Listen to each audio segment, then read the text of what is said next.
찬송하시겠습니다. 찬송가 216장입니다.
신명기 14장 22절에서 29절 말씀입니다.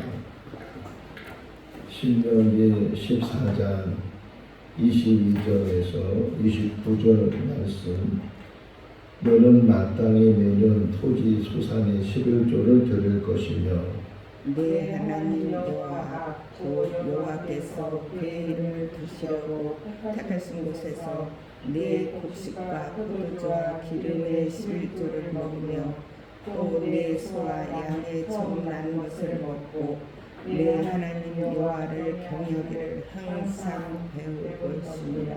그러나 내 하나님 여호와께서 자기의 이름을 두시려고 택하신 곳이 내게서 너무 멀고 행로가 어려워서 내 하나님 여호와께서 그 풍부히 주신 것을 가지고 갈 수 없거든. 그것을 돈으로 받고 그 돈을 사가지고 내 하나님 여호와께서 택하신 곳으로 가서 내 마음에 원하는 모든 것을 그 돈으로 사되 소나 양이나 포도주나 독주 등 내 마음에 원하는 모든 것을 구하고 거기 내 하나님 여호와 앞에서 너와 내 권속이 함께 먹고 즐거워할 것이며 내 성읍에 거주하는 레위는 너희 중에 등기시나 기업이 없는 자이니 또한 저버리지 말지니라. 내 3년 끝에 그의 소산의 10분의 1을 다 내어 내 성금에 저축하여 너희 중에 등기시나 기업이 없는 레위인과 내 성중에 거류하는 객과 고아와 가부들이 와서 먹고 배부르게 하라. 그리하면 내 하나님 여호와께서 내 손으로 하는 범사에 내게 복을 주시리라. 아멘. 할렐루야. 이번 주에는 제가 읽고 있는 책 중에 하나가 종교개혁자 마르틴 루터에 대한 책을 읽고 있습니다. 마르틴 루터에 대해서 모르는 건 아니지만 그 마르틴 루터에 대한 전기를 다시 읽으면서 정말 감동이 되는 일들이 많이 있었고, 왜 우리가 성경을 학가다를 해야 되는지, 하나님 말씀으로 돌아가야 되는지 하는 것을 다시금 깊이 묵상하는 시간들을 갖고 있습니다. 원래 마르틴 루터는 아버지의 원대로 법학을 공부를 했어요. 법관이 되거나 법에 대해서 이제 뭐 변호사가 되거나 이런 일을 하기 위해서 공부를 하다가 22살 때 친구하고 어디를 가는데 갑자기 천둥 번개가 치면서 자기 옆에 있는 친구가 번개 맞아 죽어요. 얼마나 놀라겠어요. 조금 전까지만 같이 이야기를 하고 같이 이렇게 가고 있었는데 그 옆에 있던 친구가 죽게 되니까 너무 두려움이 생기게 되고 자신도 그 죽음에서 벗어나지 못하겠다는 그런 생각이 들면서 거기서 하나님 앞에 기도하기를, 제가 수도원에 들어가서 수도사가 되겠습니다. 그런 소원 기도를 하고, 그리고 그 소원 기도대로 수도원에 들어가서 수도사가 됐어요. 근데 마침 그 수도원의 원장님이 인품이 훌륭하신 분이고 또 이 마르틴 루터를 아주 좋게 봐서 너는 여기 있지 말고 신학을 공부를 하라고. 그래서 그게 계기가 돼서 신학을 공부를 해서 29살 때 신학 박사 학위를 받게 됐어요. 그러면서 그 또 계기가 돼서 이제 신학교에서 성경을 가르치는 교수가 되고 또 그 마을에 있는 교회에서 설교자로 이제 그가 다시금 새로운 인생을 살게 됐어요. 또 워낙 성격이 한번 집중하게 되면 끝까지 파고드는 그런 성격을 가지고 있어서 그가 더 열심히 성경을 연구하고 가르쳤는데, 신학교에서 제일 먼저 가르친 성경이 시편이었어요. 2년 동안 시편 말씀을 계속 연구하고 또 그 말씀을 학생들에게 가르치고 그러는 가운데, 그가 이게 번개 사건이 있은 이후에 늘 자신을 힘들게 했던 게 뭐냐면 구원의 문제였어요. 어떻게 하면 정말 하나님으로부터 구원을 받을 수 있는가. 당시에 가톨릭 교리는 믿음으로 구원을 받을 뿐만 아니라 행위가 있어야 된다는 그 행위에 대해서 많이 강조를 하게 되고, 또 그때에 면죄부를 팔잖아요. 베드로 성당을 짓기 위해서 기금을 마련하기 위해서 이 헌금을 많이 하면 그러면 그것이 연옥에 있는 조상들이 천국으로 가기도 하고 자기의 죄의 문제가 해결되고 뭐 이런 면죄부 사건이 그 당시에 유행하게 되고, 어쨌든 그 마르틴 루터는 말씀대로 교리대로 교회가 가르치는 대로 행하려고 구원의 문제를 해결하려고 애를 썼는데, 그런데도 해결이 안 됐어요. 마음의 평안이 없고 그러는 가운데 시편을 2년 동안 신학교에서 가르치면서 그때 말씀이 눈이 확 열려졌어요. 그러니까 시편이 그만큼 중요해. 시편은 성경 안에 성경이다 이렇게 표현할 정도로 시편의 말씀을 나중에 찬양곡을 만들어 너무 좋고, 어쨌든 그 시편을 통해서 다시금 말씀에 열정을 갖게 되고 하나님의 말씀에 귀를 기울이면서 그 다음에 가르친 과목이 로마서예요. 이 로마서를 또 집중적으로 연구를 하고 가르치는 가운데 로마서 1장 17절이 확 와닿았어요. 구원은 어떤 행위 속에서 얻어지는 것이 아니고 의인은 무엇으로 말미암아 살리라? 믿음으로 말미암아 살리라. 그러니까 칭의 문제를 그 안에서 그가 사람이 노력한다고 행위를 갖는다고 고행을 하고 뭐 금욕을 하고 이런다고 구원을 받는 것이 아니고 하나님이 인쳐 주시는 거다. 근데 그것이 믿음으로, 그러니까 우리가 믿기만 하면 뭘 믿는 거예요? 예수 그리스도가 하나님이셨는데 사람이 돼서 이 땅에 오셨다가 우리의 모든 죄를 다 짊어지시고 대신 십자가에서 죽으셔서 우리의 모든 죄가 그분의 공로로, 그분의 대속의 은혜로 우리가 구원을 받게 되는, 그것을 믿기만 하면 우리의 모든 죄가 사함을 받게 되고 그리고 하나님의 백성이 된다는 것을 확신을 갖게 됐어요. 그러는 가운데 1517년도 10월 31일 오후 4시에 자기가 다니고 있는 교회 그 문에다가 95개 조항의 반박문을 그가 붙이게 돼서, 그래서 이제 종교개혁자의 길을 걸어가게 되는데, 어쨌든 수많은 어려움, 늘 죽음의 위협 속에서 마지막 제가 읽고 있는 그 부분이 뭐냐면 이제 막 쫓겨다니는 거예요. 죽이려고 하니까 교황이 죽이려고 하고 거기 있는 어떤 추기경들이나 이런 사람들이 죽이려고 하니까 도망. 그런데도 감사한 거는 제가 혼자가 아니었다는 게, 또 이 루터를 보호해주는 영주들이 있었고 또 시민들이 있었고 또 학생들이 있었고, 그래서 그것이 힘이 돼서 결국은 종교 개혁을 이루는 그런 이야기를 계속 지금 제가 읽고 묵상을 하고 있어요. 한 사람이 바로 쓴다는 것, 처음에는 그것이 아주 미약하고 뭔가 그것이 대단한 일이겠는가 그렇게 생각하지만 하나님은 항상 하나님의 일은 한 사람을 통해서 하셨어요. 아브라함을 부르신 것도, 또 모세를 부르신 것도, 다윗을 세우신 것도 다 한 사람을, 궁극적으로는 예수 그리스도 그 한 분을 통해서 하나님이 하나님의 뜻을 이룬 것처럼 이 시대에도 물론 많은 사람들이 하나님의 일을 하면 참 좋겠지만 혹이나 그렇지 못하다 한다면 한 사람, 우리가 뭘 할 수 있겠어요?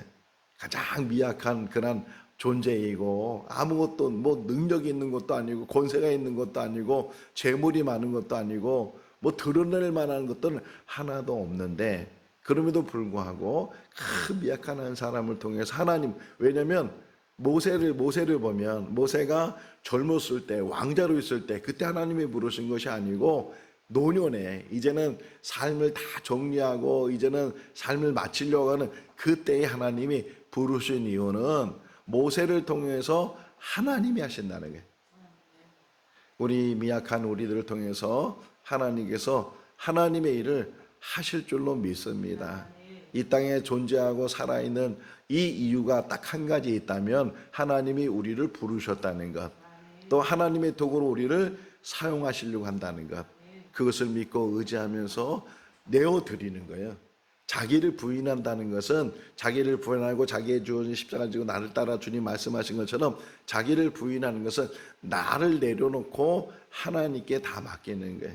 오늘 찬송가 216장에 있는 말씀처럼 어떻게 보면 정말 우리는 하나님의 은혜로 만 가지 은혜 속에 우리가 살고 있지만, 그러나 우리는 다 연약하고 부족한 그 가운데 하나님의 여러 가지 이런 과정 저런 과정 이런 일들을 통해서 우리를 이렇게 흔들어 주시고 우리를 이렇게 새롭게 해주시고 걸러 주시고 다시금 만들어 주시고, 그래서 오늘 이 자리까지 우리가 오게 됐는데, 앞으로의 모든 삶 속에서도 사람 보지 말고, 사람 보면 넘어지는 거예요. 베드로가 예수님 물 위에 걸으시니까 나도 걷게 해달라고, 그래서 처음에는 걸었단 말이에요. 왜? 주님만 바라보니까, 믿음을 가지고 있으니까. 그러다가 주변을 보고 풍랑을 보고 그러면서 물에 빠지는 것처럼, 또 베드로가 예수님으로부터 네가 나를 사랑하느냐 3번씩 이 물음을 받고 사랑의 고백을 한 다음에 너는 양을 먹이라, 양을 치라, 이렇게 주님이 말씀하셨을 때 네 알았습니다, 제가 주님의 일을 잘 감당하겠습니다, 그래야 되는데 옆에 있는 요한을 보면서 저 사람은 어떻게 해야 되겠습니까? 그러니까 예수님 말씀하잖아요. 그런 상관하지 마라. 관심을 갖지 마라. 너는 너의 길을 잘 가면 된다. 이게 우리에게 주시는 말씀인 줄로 믿습니다. 옆 사람 볼 것도 없고 누구를 탓할 것도 없고 비교할 것도 없고 오직 나 한 사람을 하나님께서 만드셨고 이끌어 주신 대로 그냥 하나님의 도구로 쓰임 받다가 훗날 하나님 부르시면 마라나타 주여 어서 오시옵소서 그런 믿음을 가지고 우리가 가야 될 줄로 믿습니다. 오늘 본문은 11조 얘기잖아요. 네가 매년 소득한 모든 것들에 11조를 가지고 와서 하나님께 드리게 되면 그 11조를 통해서 너도 즐거워지게 되고 너의 권속들도 즐거워지게 되고 또 뒷부분에 가게 되면 레위인들이나 고아들이나 가부들이나 객이나 이런 모든 사람들이 함께 즐거움에 동참하게 될 것이다. 하나님의 계획은 모두가 도모로 함께 잘 하나님을 경외하고 또 하나님 앞에서 즐거움으로 그런 삶을 살기를 하나님이 원하셔서 그래서 지파별로 땅을 나눠주되 레위 지파는 땅을 안 나눠줬단 말이에요. 그 이유가 뭐예요? 다른 지파들이 레위 지파의 먹을거리나 그 모든 것들을 책임지도록 대신에 레위인들은 하나님의 일을 전적으로 감당하도록 이렇게 해서 12지파를 나눠주고 그 12지파 안에 48개의 성읍을 지정을 해서 그 안에서 레위인들이 하나님의 일을 하도록 그렇게 하셨는데 그런데 이게 처음에는 뭔가 좀 하는 것 같은데 점점 사람들이 자기 것을 갖게 되고 내 것을 갖게 되고 제가 처음에 몽골에 2003년도에 갔는데 갔을 때는 이 울타리가 거반 없었어요. 울타리가 막 그 전에 몇 년 전에 이제 그 국가에서 사람들에게 땅을 나눠준다고 땅을 임대해 99년까지 임대해 주는 제도에 땅을 임대해 준다고 이렇게 그냥 주는 거죠. 땅을 준다고 그러니까 그때부터 잠깐만 사람들이 울타리를 만드는 거예요. 이거 내 거 내 거. 그러니까 유목민들에게는 내 거 네 거가 없이 돌아다니니까 그게 다 하나님의 것이고 그러면서 먹고 살고 이랬는데 이제 땅에 정착하면서 내 것을 알게 되고 그렇게 구분하다 보니까 점점 사람들이 이제는 자기 것을 너무 찾게 되고 조금 10개 가지면은 11개 갖고 싶고 12개 갖고 싶고 점점 더 많이 갖고 싶고 이런 것들을 이제 생활화되다 보니까 뭐가 문제가 되느냐 우리도 조심해야 되는 게 건데 항상 우리가 끝까지 조심해야 되는 게 뭐냐면 인색함이에요. 많으면 인색하지 않을 것 같은데 많아지면 많아질수록 인색함이 더 커지게 돼. 고린도후서 9장을 보면 연보에 대한 헌금에 대한 이야기가 나오잖아요. 헌금을 쪼개면서 고린도 교인들이 어려운 가운데서도 저 예루살렘 교회가 지금 어렵다고 하니까 그 교회를 도와주고 또 어려운 사람 도와주는 그러한 일들을 했는데 그때 그 바울이 고린도 교회와 우리들에게 하는 얘기가 예물, 하나님 앞에 드리는 예물의 기본 자세를 얘기했는데 첫 번째가 뭐냐면 인색함을 가지면 안 된다. 우리 지금 헌금 생활하는 거 있잖아요. 그것도 액수는 상관이 없어요.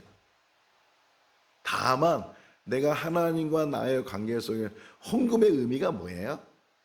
왜 헌금하는 거예요? 의무적이기 때문에 하는 거예요? 11조 얘기 나오는데 11조가 의무적 물론 이거 정하지 오늘 새벽에 이런 생각이 들었어요. 만약 하나님이 11조에 대한 말씀을 안 하시고 정하지 않았다면 그러면 성도들이 더 많은 것으로 하나님 앞에 드릴 수 있을까?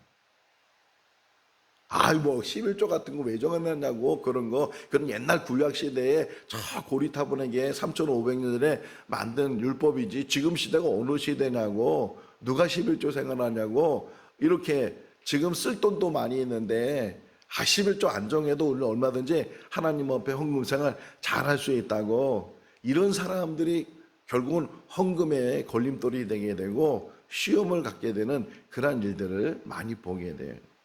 최소한의 하나님이 정하신 게 11조예요.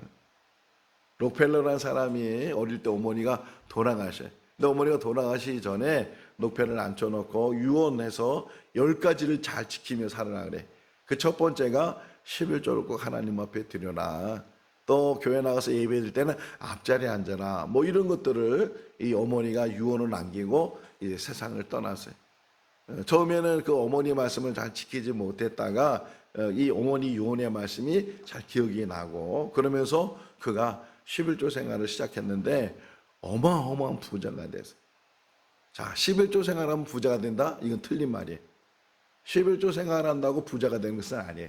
부자가 될 수도 있고 오히려 더 가난해질 수 있어요. 그러니까 11조는 부자가 되기 위해서 드리는 것이 아니다. 먼저 생각해 볼 수 있고 어쨌든 루펠로가 어머니 유언대로 이렇게 예물 드리는 것을 잘 했을 때 너무 이 하나님의 물질을 많이 주시니까 나중에 가서는요 12조도 드리고 13조도 드리고 이제 그렇게 이게 하나님 앞에 예물을 드렸다 이런 이야기가 있는데 우리가 신앙생활하면서 하나님과의 우리 관계 속에서 척도를 알 수 있는 것 중에 하나가 예물이거든요. 내가 하나님 앞에 드리는 예물을 어떤 마음을 가지고 드리는가, 기쁜 마음으로 드리는가. 여기 또 아까 그 고린도후서 9장 얘기했잖아요.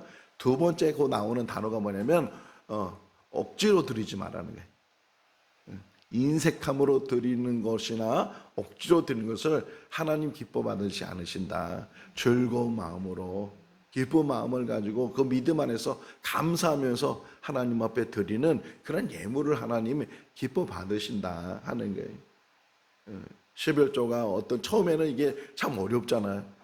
지금 생활하기도 어렵고 지금 나의 삶 형편 속에서 이 10의 1을 떼서 이걸 하나님 앞에 헌금한다는 게 이게 쉬운 일이 아닐 수도 있는데 근데 정말 어떻게 보면은 적은 수입을 가졌을 때부터 이게 습관적으로 되면 이게 계속 헌금 생활을 잘하고 11조 생활을 잘하게 되는데 그런데 이것이 습관이야. 내가 이제 부자가 되면 하겠다고 그런 사람들은 더 못하잖아요. 적은 물질에도 하나님을 구별하여 드리지 못하는데 돈이 많아지게 되면 그게 또 이 금액이 많아지잖아요. 흔히 말하는 그러다 보면 거기에 더 인색함을 갖게 되고 드리지 못하는 일들이 참 많이 있다. 시대를 초월해서 이 11조든 12조든 13조든 그거는 하나님께서 나에게 기쁨을 가지고 하나님 앞에 구별해서 드리는 예물로 정하셨고 그것이 결국은 하나님 앞에 드리는 거지만 하나님의 일을 하는 레위인들이나 또는 이 일이 없는 공화들, 과부들 또는 지나가는 객들 이런 사람들과 더불어서 함께 그들이 여기 한번 먼저 읽어볼까요? 27절 읽어볼까요? 내 성읍에 거주하는 레인들은 너희 중에 분깃이나 기업이 없는 자인이 또한 저버리지 말지니 29절 너희 중에 분깃이나 기업이 없는 레위인과 내 성중에 거류하는 객과 및 고아와 가보들이 와서 먹고 배부르게 하라. 그리하면 내 하나님 여호와께서 복을 주시리라 그래. 하나님을 섬기는 일은 어떤 일이냐? 하나님을 직접적으로 섬기는 일뿐만 아니라 하나님의 일을 하는 사람들과 또 주변에 가난하고 어려운 사람들과 더불어서 함께 살아가라고 우리에게 그런 것을 주신다는 거예요. 왜 부자가 되는? 그러니까 부자가 되는 게 나쁜 게 아니고 부자가 되는 목적을 잘 깨달아야 된다는 거예요. 그래서 오늘 목사님은 깨끗한 부자라는 얘기를 하잖아요. 부자가 되는데 버는 것도 깨끗해야 되고 또 쓰는 것도 깨끗해야 되고 하나님 앞에 왜 물질을 주셨는지 그 물질을 어떻게 사용해야 되는지 그런 것들을 잘 깨닫는 자가 되나. 근데 사람들은 우리들도 거기에 포함되잖아요. 더 많이 축적하고 싶고 더 많이 누리고 싶고 더 많이 큰 거 가지고 싶고 아파트도 조금해서 큰 거로 옮겨주고 싶고 자동차도 조그만 데서 큰 거로 가지고 싶고 남들보다 더 많이 이렇게 부한 것을 드러내고 싶고 하는 것이 어떻게 보면 인간이 가지고 있는 본성적인 욕심인데 이런 일들을 잘 이겨나가지 못하면 결국은 그것이 하나님을 섬기는 가장 큰 걸림돌이 된다. 지난번에도 말씀드렸지만 부자 청년 이야기를 알잖아요. 예수님께서 너 그거 가난한 사람에 나눠줘. 그리고 너는 나를 따라. 이렇게 권면하니까 부자가 재물이 많은 거로 근심하며 떠나갔다. 이렇게 말하고 있는 것처럼 우리가 이 땅에 그래서 어떤 면에서는요. 너무 많이 가지고 있는 것도 오히려 그가 신앙생활에 걸림돌이에요. 잠언 기자가 말하잖아요. 부하기도 마옵시고 가난하기도 마옵. 근데 우리는 큰 부자예요? 아주 가난한 사람이에요? 가장 적당한 사람이 지금 어떤 형편이든지 돈이 많으면 많은 대로 적으면 적은 대로 그 어떤 상황이든지 항상 조심해야 되는 게 물질의 노예가 되지 않도록 아까 처음에 말씀드린 것처럼 인색하지 않도록 인색하기 시작하면 그때부터는 그것이 하나님과 관계 속에서 계속 걸림돌이 되고 가로막이가 돼버려요. 하나님과 기도도 안 돼, 기도도 안 되고 신앙생활도 기쁨을 누리지 못하게 되고 이게 거의 계속 억눌려 가지고서 참 자유함을 누리지 못해. 헌금의 가장 기본적인 이유는 모든 것이 하나님의 것입니다. 이 마음을 가지고 10의 1조 예물을 드리기도 하고 다른 예물을 드리기도 하고 기쁨을 가지고 즐거움을 가지고 그렇게 신앙생활을 하는 삶이 우리 삶이 되고 주고받는 것은 아니에요. 내가 헌금을 얼마쯤 드리면 하나님이 또 얼마쯤 주신다 그런 주고받는 인생이 아니고 그거는 하나님 소관이고 내 소관은 내가 가지고 있는 것을 가지고 하나님을 섬기고 또 주의 종들을 섬기고 또 어려운 사람을 섬기고 이런 일들을 감당하는 것이 우리 삶이 되어야 된다. 자, 또 하나 여기 보면 하나님의 것을 11조나 아니면 어떤 양식이나 짐승이나 이런 것들을 드리려고 했을 때 너무 멀면 여기 그 다음에 나오는 게 그거예요. 너무 멀면 그걸 가져가지 못하니까 그때는 돈으로 가져가서 거기 하나님 만나는 그 장소에 가서 네가 원하는 것들을 여기 원한다 그러잖아요. 네가 원하는 것들을 다 사서 그래서 더불어 너와 너의 권속들과 함께하는 모든 사람과 더불어 함께 즐거움을 가져야 된다. 자, 이래서 제도가 생긴 게 뭐예요? 성전 주변에 짐승을 파는 재물을 파는 그러한 제도가 생긴 거란 말이에요. 멀리서 오는 사람들은 재물을 끌고 오지 못하니까 흠이 생기고 그러다 나중에 또 나와요. 신명기 뒤에 보면 하나님 앞에 재물을 드릴 때 이 절뚝거리거나 흠이 있는 이런 것들을 드리지 마라. 왜냐하면 하나님은 흠없는 재물을 받으신다 이렇게 지금 말씀하고 있는데 어쨌든 멀리서 끌고 오면 안 되니까 그래서 성전 가까이에 와서 성전 주변에서 재물을 사서 그걸 하나님 앞에 드리는 그런 제도가 예수님 때도 있었단 말이에요. 근데 예수님이 성전 안에 들어가 보니까 아예 물건 파는 사람들 이 짐승 파는 사람이 성전 안에까지 막 들어가 가지고서 강도의 소굴을 만들었다 이렇게 책망하시면서 다 내쫓아버리는 그런 일들이 있는데 어쨌든 여기 지금 그 얘기예요. 네가 멀면 돈으로 가져가서 거기 가서 네가 필요한 것들을 사고 근데 중요한 게 뭐냐면 더불어 하나님 앞에 즐거워하고 더불어 사람들과 함께 즐거움을 나누는 그런 삶을 살아야 된다. 우리 생거지 인천교회가 더불어 함께 세워지는 교회가 될 수 있기를 바랍니다.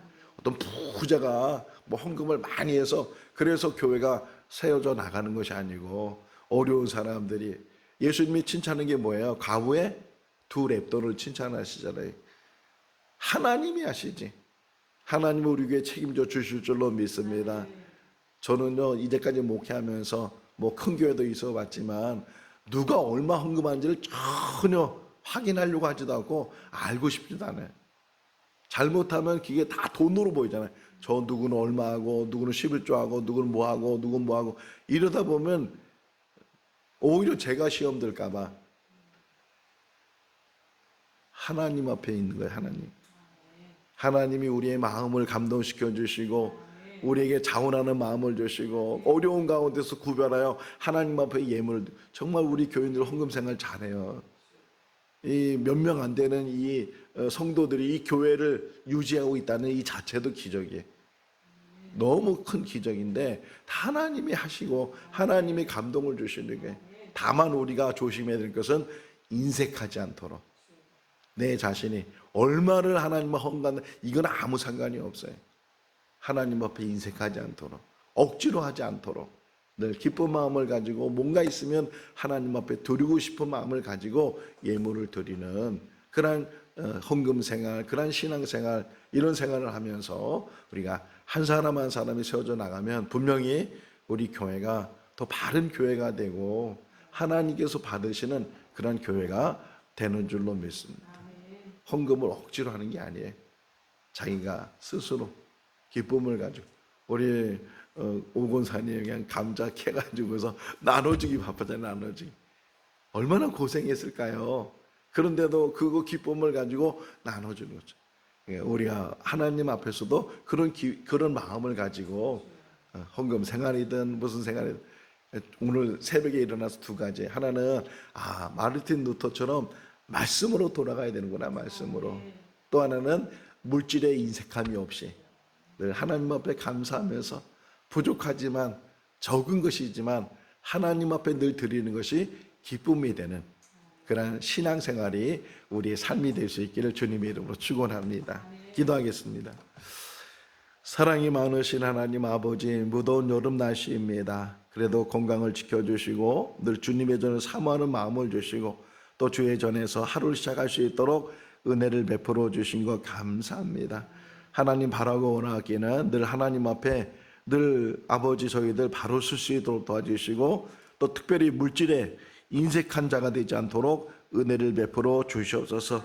드리는 것이 기쁨이 되게 하시고 11조에 시험이 들지 않게 해주시고 오히려 더 많은 것으로 하나님 앞에 드리지는 못하는 것이 늘 안타까움이 될 수 있도록 은혜를 더하여 주시옵소서. 생것 친척결 온전히 붙들어 주시고 하나님이 하셨고 하나님이 앞으로도 이끌어 가실 줄로 믿습니다.